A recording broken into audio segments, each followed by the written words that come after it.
예, 안녕하십니까. 한 주간 잘 지냈습니까? 지난 시간에 이어서 우리 두 번째 하나님의 나라 특강을 함께 갖도록 하겠습니다. 지난 시간에는 우리가 하나님의 나라 종교 생활에 대해서 나누었습니다. 하나님 나라가 무엇이고 또 반면에 종교 생활이 무엇인지 나누게 되었는데 기억하십니까? 강의 내용을? 그래서 하나님 나라 종교 생활, 그래서 이 땅은 하나님 통치하신 나라가 되어야 되는데 그만 이제 우리가 그 나라를 누리지 못하고 종교 생활 가운데 머물러 있는 우리 모습들, 자화상들을 함께 나누게 된 것이죠. 그래서 이제는 하나님께서 우리 삶 가운데 역사하시고 일하시고 성령님이 동행하시는 가운데 우리가 함께 그 나라를 또 누려나가야 될 것입니다. 네. 오늘 두 번째 강의는 어떻게 그러면 이 하나님 나라가 온전히 이 땅에서 이루어져 가는지 그 주제를 저는 생수의 강으로 이렇게 잡아봤어요. 성경에는 여러 가지 하나님의 은혜가 이제 표현되어 있죠. 한 가지로 나타나는 게 아니라 이스라엘에 위치한 성지는 이제 그 사막 지역입니다. 우리처럼 이렇게 사계절이 있고 또 수풀이 무성한 그런 지역이 아니고 대부분 물이 부족한 그런 사막 지역에 있게 되는 것이죠. 그리고 이제 사실 비라고 해봤자 이제 9월에 파종기에 이른 비가 오고 그리고 이제 4월에 추수기에 다시 한번 늦은 비가 이제 오게 되는 것입니다. 그리고 나머지는 뭐냐면 이제 그러니까 5월부터 9월까지는 이제 건기가 되게 되는 거의 비가 없는 시즌을 보내게 되는 것입니다.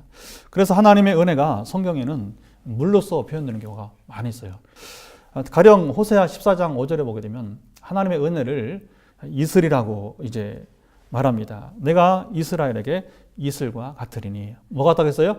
이슬과 같다고 했습니다.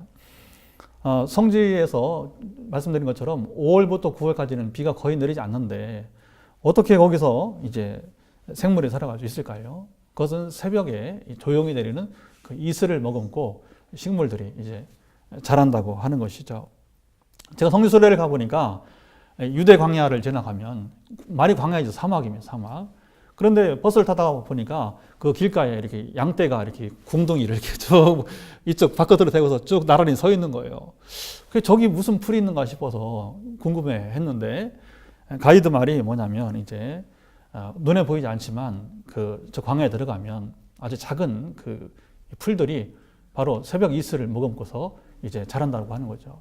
그래서 대신에 이제 큰 짐승은 살 수 없고 양처럼 적당한 크기의 짐승만 광야에서 살 수가 있다고 하는 것입니다. 성경에는 또 이른 비와 늦은 비로서 이제 하나님의 은혜를 말하기도 하고요. 신명기 11장 14절이나 요엘서 2장 23절 또 잠언 16장 15절 또 예레미야 또 등에도 야고보서 5장 7절 등에서도 이렇게 하나님의 은혜를 이제 비로서 표현하는 경우가 있습니다. 또 하나님의 은혜는 좀 더 큰 비가 뭐예요? 소낙비. 소낙비가 내리는 경우가 있는데 소낙비로 표현하기도 합니다. 시편 72편 6절 경우에 그렇죠. 나아가 가장 큰 하나님의 은혜는 이제 생수로서 표현되게 되는데 에스겔서 47장 이제 1절 이하에 보면 우리가 볼 수가 있는 것입니다. 근본 이제 오늘 나누는 이야기는 생수가 흘러가면서 어떻게 하나님 나라가 이루어지는지를 우리가 나누는 시간이 되는 것입니다. 생수가 흐르는데 저는 이 시간 샘과 강을 한번 비교해 보고 싶어요. 샘물, 우물물입니다. 우물물. 보통 개천을 끼고서 이제 우물이 보통 있었죠, 그렇죠? 개천 곁에 이제 우물이 있고 그다음에 빨래터도 있고 그런 기억이 나는데. 샘은 이처럼 이제 사람이 말 수 있는 그 용량이 이제 한계가 있다고 하는 것입니다. 하지만 샘이 아니라 우리는 생수의 강이 흘러야 된다고 하는 겁니다. 강은 셀 수 없는 사람들에게 이제 그 물을 마실 수 있는 기회를 주게 되는 것이죠. 자, 우리가 살고 있는 포항에도 강이 흐르죠. 무슨 강이 흐르죠? 형산강. 형산강에 몇 명이나 먹고 살까요?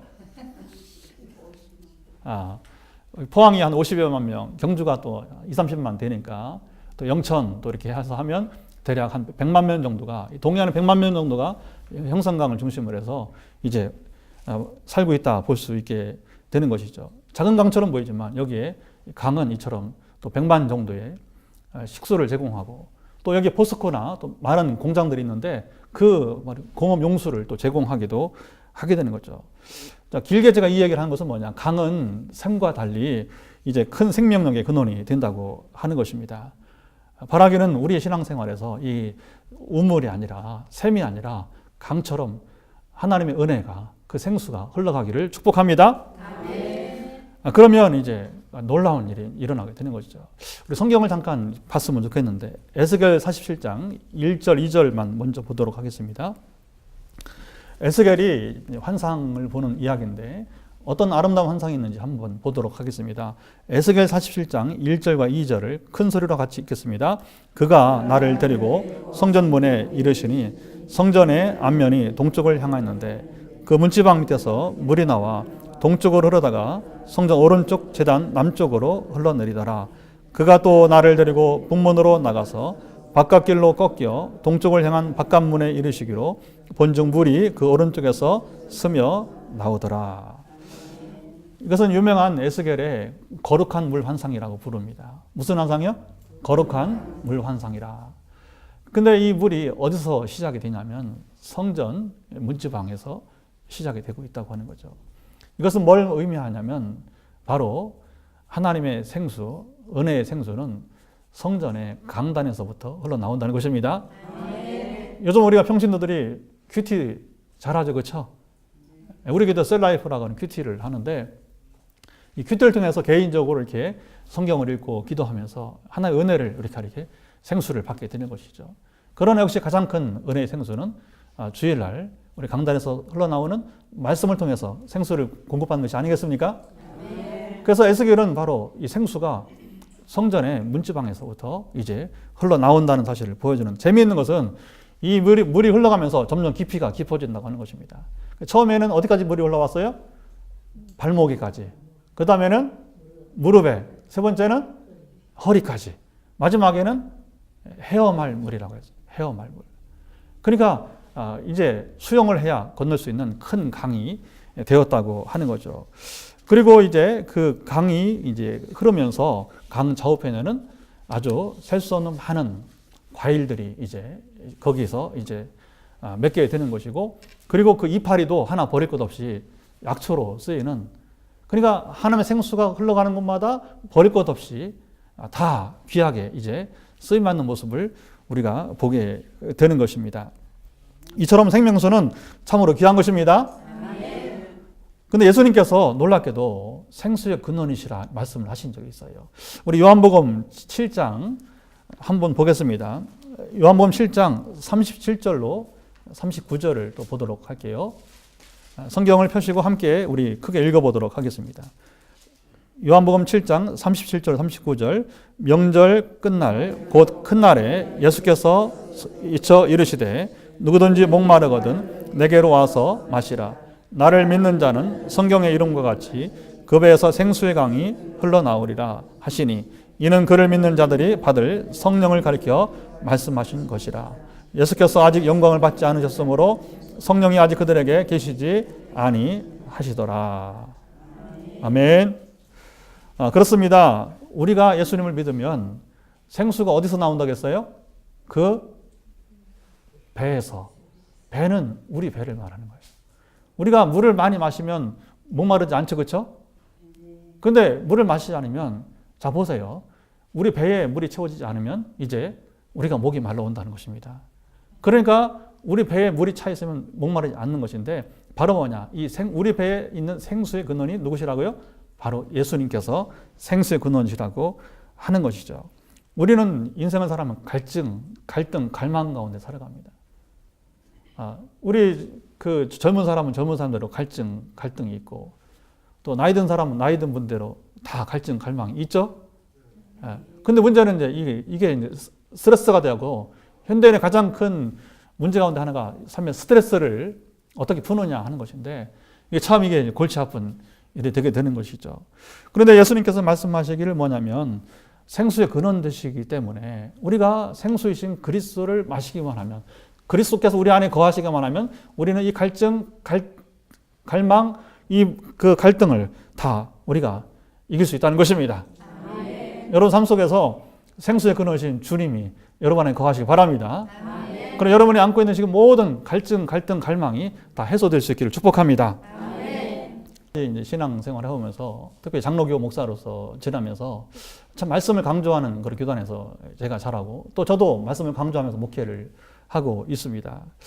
하지만 이 말씀이 너무 중요하지만 우리가 성령님을 인정하고 성령님 내게 오심도 우리가 간절히 사모해야 한다고 하는 것입니다. 그래서 우리가 1강에서도 나눴지 않습니까? 하나님 나라 종교생활 가운데서 우리가 종교생활을 떠나서 하나님 나라의 삶을 누릴 수 있는 그 출발이 바로 성령께서 우리 가운데 오실 때에 가능하다고 우리가 나눈 적이 있지 않습니까? 30년 제가 종교생활을 하는 가운데 그때에도 제 안에 성령 계시지 않은 것은 아닙니다. 그 성령을 뭐라고 하냐면 내주하시는 성령이라 부릅니다. 다 같이요. 내주하시는 성령. 내주하시는 성령. 성령 우리 가운데 계시다 하는 거죠. 이 성령은 뭐냐면 우리가 예수님을 구주로 영접할 때 성령이 우리 가운데 오시는 것입니다. 그리고 우리 안에 계셔서 떠나지 않습니다. 근데 여기 제가 이제 말씀하시는 성령은 뭐냐면 내주하신 성령 말고 우리 삶 속에서 역사하시는 성령님, 우리 몸을 뚫고 나오는 은혜와 은사로서 나타나시는 성령님을 말하게 되는 것이죠. 그러니까 우리 몸과 마음의 영혼에 직접적으로 흐르는 생수를 맛봐야 된다고 하는 것입니다. 그러면 그때에 이제 비로소 우리 삶의 근본적인 변화들이 이제 수없이 나타나기 마련이라고 하는 것이죠. 여러분들이 이제부터 성령님에 대한 모든 편견을 버리고 그리고 성령님을 초청하시고 그리고 이제 성령께서 여러분의 삶을 이끌어 주시기를 구하시기 바랍니다. 그런데 많은 사람들이 성령님을 원한다고는 하면서 실질적으로 이제 입술로만 그렇지 진정으로 이제 전적으로 이제 성령님을 초청하지 못하는 경우가 많이 있습니다. 근데 제가 이제 목회 경험을 해보니까 그렇더라고요. 입술로만 원하는 사람하고 진짜 원하는 사람하고 차이가 있더라고 하는 거죠. 그리고 실제 성령께서 우리 삶 가운데 오시는 것은 뭐냐? 입술로만 아니라 정말 간절하게 그리고 열망하는 마음으로 성령을 초청할 때 성령께서 우리 가운데 오신다는 것입니다. 그것이 다양한 은혜와 은사로서 나타난다고 되는 것이죠. 저도 이제 제가 신대원 신학대학원 다닐 때 벌써 오랜 세월 지났죠. 생각이 나요. 그때 이제 마침 이제 사경회 강사가 왔는데 특이하게도 제가 강의한 것처럼 성령을 말하는 그런 목사님이 오셨어요. 청주에서 제일 큰 교회를 목회하시는 목사님이 이제 강사 온 것입니다. 근데 그때 너무 제가 지금 생각하면 아쉬운 것은 뭐냐면 그때는 그랬어요. 왜 저런 강사를 우리를 뭘로 보고 이렇게 강사를 초청해서 우리를 이렇게 이런 사경회로 이끄느냐. 제 마음에 갈등이 있었던 것입니다. 저만 아니라 상당히 많은 학생들이 사실은 그 사경회 후에 불평을 터뜨린 적이 있어요. 근데 지금 돌이켜보면 많이 후회가 되는 거죠. 그때 성령을 말씀하시는 목사님 사경을 통해서 내가 성령을 받았어야 되는데 내가 성령님 그때 내가 임하셔야 되는데 생수를 받았어야 되는데 근데 그때 생수를 받지 못하고 지식에만 매여 있는 그런 신학 공부와 또 박사과정과 박사학위 그리고 더불어서 이제 목회 생활 여기에 제가 굉장히 후회되는 생각이 있다고 하는 것입니다. 여러분 행복은 다른 것이 아니더라고요. 하나님이 나와 함께 하시고 나를 인도하시며 나뿐만 아니라 나와 교회를 그리고 우리 공동체 사람들 더불어 같이 변화되고 새롭게 되는 것입니다. 그러니까 바라기는 이제 여기 있는 분들과 그리고 우리 시청자 여러분 모두가 다 함께 마음을 여시기를 바랍니다. 저처럼 인생 전철을 밟지 마시고 이제 마음을 활짝 열어서 성령이 이끄시는 새로운 하나님 나라를 맛보며 살 수 있기를 축복합니다. 예수님께서는 우리에게 이제 생수를 주시기 원하는데 제가 제일 좋아하는 말씀 가운데 마태복음 7장 7절로 11절 있습니다. 거기 보면 무슨 말씀 하냐면 구하라, 찾으라, 두드리라는 말씀이죠. 근데 여러분 보세요. 왜 한 번만 말씀하지 않고 구하라, 그 다음 뭐라고 했어요? 찾으라, 세 번째 두드리라. 왜 세 번씩이나 말씀하고 있을까요? 근데 이 성경 연구를 해보면 결론은 간단하더라고요. 사람들이 구하지 않기 때문에 주님께서 우리에게 3번씩이나 강조해서 우리에게 구하라고 하는 것입니다. 그리고 마지막 말씀이 뭐냐면 세상의 악한 아버지도 자식에게 좋은 것을 줄 줄 알거든 하물며 하늘에 계신 너희 아버지께서 구하는 너에게 좋은 것을 주시지 않겠느냐. 그런데 누가복음 11장 13절 보게 되면 이 좋은 것이 뭐냐? 성령이라고 표현하고 있다는 것입니다. 그러니까 주님께서는 우리가 구할 때에 좋은 것, 세상에 가장 좋은 것, 성령을 주시겠다고 약속하시는 것입니다. 하나님의 은사는 여러 가지가 있지만 그 중에서 가장 기쁜 것이 무엇입니까? 그 마음에 큰 상처와 질병이 있었는데 그 마음의 병이 나았다면 얼마나 좋은 일입니까? 그렇죠? 예. 어떤 사람이 또 수술을 앞두고 있었는데 그 수술을 받지 않고 이제 병이 나았다면 얼마나 좋은 일이 되겠습니까? 그래 하나님 행하시면 여러 가지로 우리 마음을 변화시키시고 영혼을 깨우시고 또 이제 성령으로 말미암아서 예수님을 영접하는 성령세를 받기도 하고 다양하지만 특별히 우리 교회에는 많은 그 치유들이 일어나고 있습니다. 몇 가지 우리 교회 치유 사례를 이제 나눴으면 좋겠어요. 이것을 나누는 것은 이제 제가 저를 자랑하는 것이 아니고 하나님의 행하심을 증거하면서 그리고 주님의 이름을 높이기 원하는 것입니다. 그리고 지금 TV를 시청하시는 여러분들도 지금 제 메시지를 들으면서 여러분들의 이제 사모할 때에 간절히 주님께 구하고 찾고 두드릴 때에 여러분의 질병도 지금 순간 나았기를 간절히 기대해 봅니다. 천국은 침노한 자의 것이라고 했습니다. 천국은 뭐라고요? 침노하는 자의 것. 다시 말하면 천국은 도전하는 자의 것이라고 하는 거죠. 도전하는 자는 얼마든지 그 하나님의 나라를 우리가 누릴 수 있다고 하는 것입니다. 사실 저 자신도 치유를 받았어요. 저는 이제 3가지 이제 치유를 받았는데 뭐냐면 한 번은 우리 금요기도회를 하면 이제 우리가 찬양하고 또 말씀을 듣고 또 기도하기 전에 잠시 다과 타임을 우리가 이제 음료수를 마시면서 서로 섬기는 시간을 갖습니다. 등을 이렇게 두드려주고 그 목과 어깨를 이렇게 주물러 주면서 근데 저는 앞에서 이렇게 인도하니까 아무도 제 목과 어깨를 주물러 주지 않는 거예요. 지금까지 뭐 전에 누구도 아무도 저한테 와서 이제 주물러 주지 않는 거예요. 근데 어떤 도전이 들었냐면 하나님께서 좀 누가 마사지 않고도 이 목과 이 어깨가 등이 좀 시원하게 풀어주면 좋겠다 그런 생각이 들었어요. 그런데 어느 순간에 간절히 구했을 때 하나님께서 이제 순간적으로 여기 목부터 해서 그리고 어깨 등으로 시원함을 느끼게 된 겁니다. 그리고 지금 4년째, 수년째 지났지만 여전히 누가 이제 마사지 해주지 않아도 저는 이제 이 피로를 느끼지 못하고 있는 거예요. 할렐루야! 사실 우리 목회하면 주로 앉아서 하잖아요. 그렇죠? 신방도 앉아서 하고 설교점도 앉아서 하고 그러다 보니까 사실은 취약 지점이 이 목과 어깨가 굉장히 약한데 하나님께서 저를 고치시는 일을 경험하게 된 것이죠. 제가 먼저 이렇게 하나님의 치유를 받게 하시더니 우리 교인들 간증이 여기 자를 만큼 상당히 많이 있는데요. 그 중에 이제 제가 몇 가지 사례를 한번 소개해 보고 싶습니다. 첫째는 이상하게 우리 교회는 위병 치료를 많이 받았어요. 그동안에. 그 위염 또는 위관계 치료를 많이 받은 경우가 있습니다. 어떤 어린아이가 성악을 공부하게 되는데 이 위병이 있으니까 이게 호흡도 어렵고 그래서 어머니가 이제 기도 제목을 냈어요. 그래서 제가 그 어머니께 이제 뭐냐면 데리고 나오라. 직접 기도하자. 그때에 뭐냐면 이제 한 번의 기도로 아이의 위병이 사라지게 되었습니다.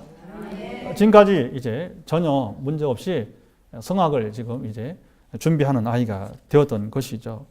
또 한 번은 이제 그 청년인데 직장 생활하면서 역시 엄마가 이제 아이가 이제 만성적으로 이제 위가 약해서 고생한다고 해서 이제 우리 소그룹 모임에서 기도 제목을 낸 것입니다.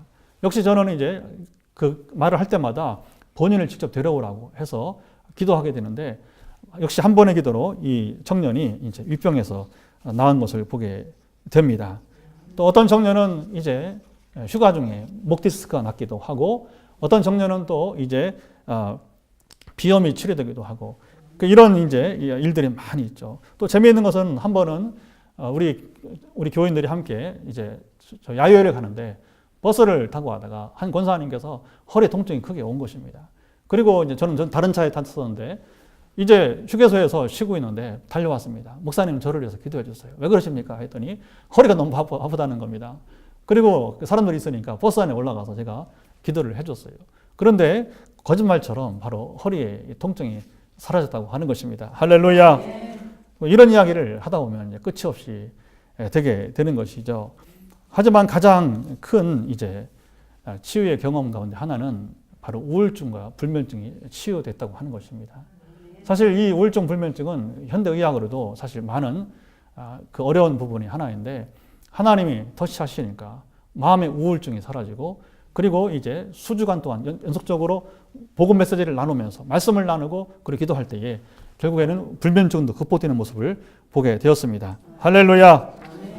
근데 여러분 하나님의 역사하심이 여러 가지가 다양하게 나타나는데 가장 더 큰 기쁨이 뭐냐면 사람이 변화된다는 것입니다. 여러분 가장 우리가 신앙생활 어려운 게 뭘까요? 우리가 대인관계에서 가장 어려운 게 뭘까요? 남을 미워해 봤어요? 분노해 봤어요? 근데 사실은 저도 마찬가지입니다. 제일 우리가 절제하기 힘든 게 바로 이 미운 감정과 분내는 것이지, 그렇죠? 그렇죠? 근데 저는 우리 교회 목회하면서 성령이 임하시면서 바로 이것까지도 성령께서 터치하신 것을 경험하게 된 것입니다. 간증을 통해서 저는 목회하면서 저를 미워하는 사람들이 있는 줄 몰랐는데 저를 그렇게 미워했다는 것입니다. 그런데 너무 기쁜 것은 그 사실이 중요한 게 아니라 성령께서 오셔서 바로 그 미운 감정을 이제 제거시켰다는 것입니다. 분냄을 제거시켰다는 것입니다. 그래서 교인들 앞에서 내가 목사님을 미워했었는데 더 이상 목사님을 미워하지 않겠노라고 또 않게 되었다고 간증해서 볼 때, 그리고 가장 앞장서서 지금은 이제 헌신하는 모습을 볼 때에, 근데 헌신은 두 가지로 나타납니다. 하나는 몸으로 또 마음으로도 하지만 또 물질로도 나타나거든요. 근데 바로 그 과정 가운데 한 분이 12조를 하는 모습을 보게 됩니다. 12조 뭔지 아시죠? 네. 11조는 교회에 하고 11조는 선교를 해서 또 드리는 것을 말하게 되는 거죠. 쉽지 않은 것이죠. 그렇죠? 이렇게 목회가 바뀌면서 생수가 흘러가면서 저희 목회는 이제 신명나는 목회로 바뀌게 되었답니다. 아멘. 할렐루야. 아멘. 사실 저는 이런 얘기할 때가 제일 좋습니다. 제가 설교를 성경을 말씀을 분석을 하고 조직화하고 또 제가 전공이 교회에서 하는데 역사신학인데 역사신학을 학문적으로 말하고 물론 신학교에서 가르치고 또 우리 해외에 있는 신학교에서도 제가 가르치고 하면서 강의 때보다 더 좋은 게 뭐냐면 하나님의 행하심을 증거하는 것이 저는 가장 행복합니다. 그리고 또 제가 원하는 목회는 바로 뭐냐면 사도행전적인 목회라고 하는 것이죠. 사도행전적인 목회 궁금하십니까? 사도행전, 성경에 있는 사도행전이 성경 기록이 아니라 오늘날 우리의 교회가 되어야 된다고 하는 것이죠. 저는 최근에 이제 4, 5년 동안 성경 강의를 하면서 도전이 있습니다. 이 도전을 함께 나누면서 우리 말씀을 나누는 우리 시청자 여러분들도 또 우리 포항 이 동해안 지역의 교회들도 이런 경험을 함께 나누면 좋겠습니다. 저는 4년 전에 이제 성령의 임재가 있기 전에 사도행전을 강의했습니다. 그리고 사도행전을 강의하면서 사도행전적 역사가 나타나기를 기대했습니다. 근데 1년쯤 사도행전을 강의했을 때에 수요일 저녁에 하나님께서 드디어 성령의 나타나신 역사가 있게 된 것이죠. 할렐루야. 그러니까 우리가 성경만 공부하지 말고 공부하는 성경의 말씀이 오늘날 바로 우리 교회의 일이 되기를, 역사가 되기를 소망했는데 하나님께서 그대로 이루셨다는 것입니다. 그게 지난 시간과 오늘 저의 증언이고 또 다음 시간에 마지막 한 번 더 우리가 정리할 수 있는 그런 이제 우리 강의의 내용이 될 것입니다. 자, 그리고 두 번째 이제 2년 동안 사도행전 강의를 마치고 그 다음에 감동 가운데 하나님께서 출애굽기 강의를 시작을 했습니다. 출애굽기 강의를 하면서 어떻게 도전했냐면 모세의 이야기지만 그러나 모세의 이야기가 아니라 우리는 오늘 나의 이야기요. 우리 포항대성교회 이야기가 되기를 원했던 것이죠. 그래서 출애굽이 영적 출애굽인데 바로 이스라엘이 이제 노예의 땅이었던 애굽 땅에서 벗어나서 자유의 땅 가나안으로 갔듯이 오늘날도 사단의 권세 아래 온갖 죄 가운데서 신음하는 사람들이 사단의 권세 아래 신음하는 사람들이 성령의 능력으로 말미암아서 자유를 얻게 하는 것입니다. 그런데 이 일이 단지 우리 교회에서만이 아니라 우리 지역, 민족, 열방을 통해서 나타나기를 간절히 원했던 것이죠. 그런데 놀라운 것은 이 사도행전 강의가 마치기 전에 하나님께서는 우리가 우리 입술로 사단의 권세를 파하는 기도를 시작했다고 하는 것입니다. 그리고 실질적으로 사단의 권세가 파해지는 여러 가지 모습을 우리가 직접 경험하게 된 것입니다. 그런데 이 모든 것이 바로 뭐냐? 그 근원은 바로 생수 되시는 주님이 우리 배로부터 흘러나와 있다는 것입니다. 그리고 그 생수의 양은 샘물 같은 것이 아니라 생수의 강이 되어서 흘러가야 된다는 것이죠. 이 생수의 강이 바라기는 오늘 저하고 우리 교회뿐만 아니라 이 지금 시청하시는 모든 교회들마다, 가정들마다, 그리고 제 비전인대로 이제 우리 포항 동해안 지역, 그리고 영남 지역, 그리고 민족 열방으로 끝없이 흘러가는 가운데 주의 나라 멋있게 아름답게 확장되어 갈 수 있기를 간절히 소망합니다. 감사합니다.